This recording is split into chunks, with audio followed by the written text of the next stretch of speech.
지금 이게 김포 같으면은 그 환산보증금 기준이 얼마예요? 아, 5억 4천.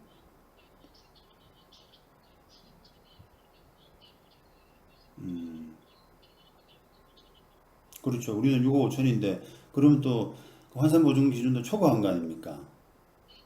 근데 이제 환산보증금을 초과했다고 하더라도, 뭐 10년도 보장해야 되고, 그런 부분이 다 있는데요.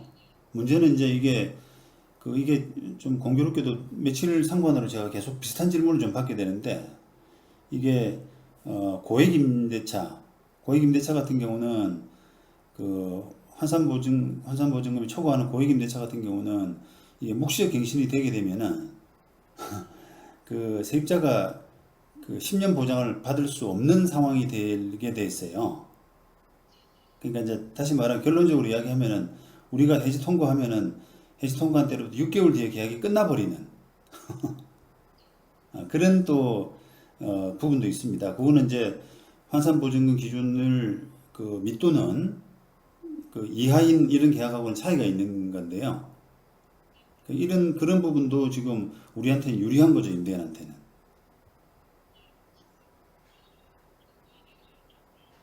네, 그걸 그 들어보셨어요? 제가 지금 이야기하는 거? 그거 그러셨구나.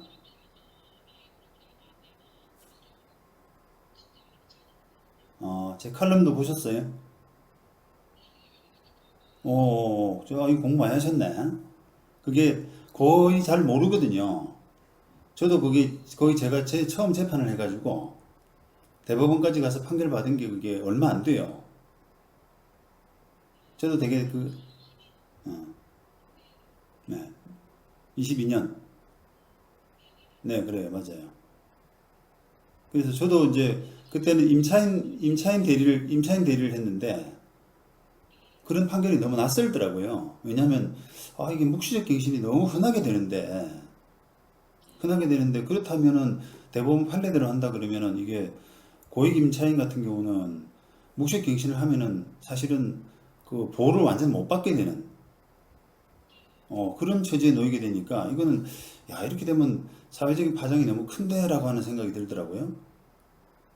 근데 뭐 할 수 없죠 뭐 그런 걸 변론에서 제가 주장을 많이 했는데 그거는 뭐 실질적으로 그렇다 치더라도 법리적으로는 어쩔 수 없다라고 대법원에서 어떻게 판단을 했기 때문에 지금 이제 그런 판례를 우리 사건에 대입한다 그러면은 우리는 그냥 이제 8월 18일 넘어가지고 바로 해지 통보하고요. 해지 통보하면 6개월 뒤에 효력이 발생하는 겁니다. 예, 이분도 잘 몰라서 그래요. 이게 이제 우리가 아까 그 설명을 좀 이어서 하자면 그 묵시적 갱신의 경우에 이제 고액 임대차 같은 경우는 그냥 민법이 적용되거든요. 민법이 적용되니까 임대인도 언제든지 해지 통보할 수 있고 해지 통보한 때로도 6개월 뒤에 효력이 발생하는 그런 이제 결과가 되는 거예요.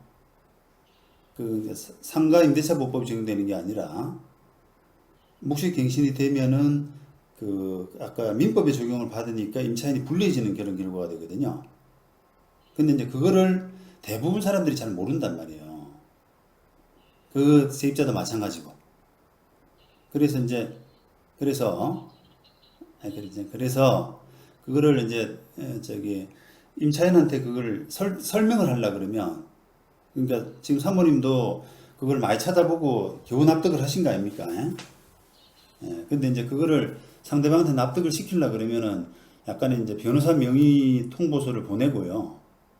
그 통보서에서 지금 제가 최근에 받았던 그 판결 같은 거 그런 걸 좀 첨부해서 보내면은 상대방이 이제 딱 뒤통수 맞은 그런 느낌이 들 거예요. 이제 자기가 불리하다. 그러면 어떻게 되겠습니까? 납작 엎드려 가지고 뭐 죄송하다 그러든지 원하는 요구를 맞춰드리겠다든지 이렇게 나올 가능성이 있거든요. 그러니까 이제 그렇게 하는 것을 보내드려요. 변호사 명의로 통보서를 보내라. 괜히 이제 당사자끼리 이제 아마 그럴 겁니다. 상대방은 그 사모님보다 뭐 법을 더 잘한다 생각하고 자기도 이 방면에, 이 방면에, 임대차 계약하고 이런 게 당신보다 훨씬 많다. 이거가,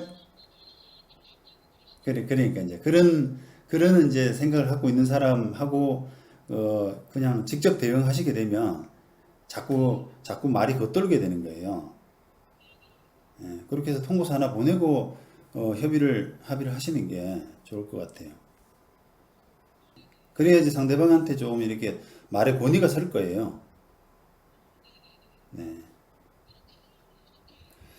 요 상담료 별도로 22만 원, 보수는, 네네.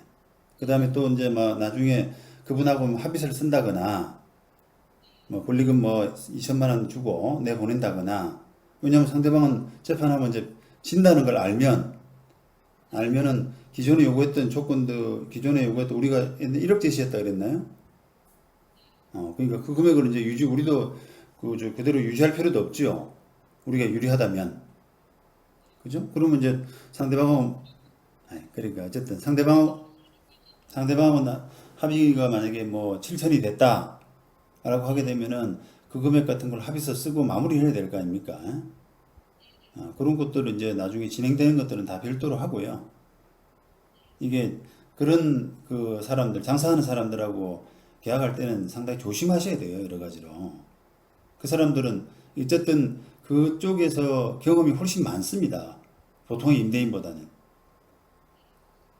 임대인은 그냥 계약하고 주는 돈 받고 하기 때문에 법률을 잘 안 따지는데요. 세입자는 자기가 약자라고 생각하기 때문에 많이 물어보고요. 이렇게 하면 안전하냐, 어떻게 하면 빠져나갈 수 있느냐, 이런 부분을 훨씬 더 많이 생각을 하거든요. 그러다 보니까 대체로 보면 세입자들이 그 법에 대해서 더 잘하는 경우도 있어요. 그러니까 이제 그런 걸 권해드려야 돼, 방법을. 그래, 요거 기회를 잘 살려서요. 어쨌든 뭐, 우리도 뭐 의도치 않게 어떻게 보면 임차인이 그 정확하지 못하게 일처리를 함으로써 우리도 의도치 않게 조금 이렇게 행운을 얻은 셈인데 잘 살려보세요, 한번 이번에.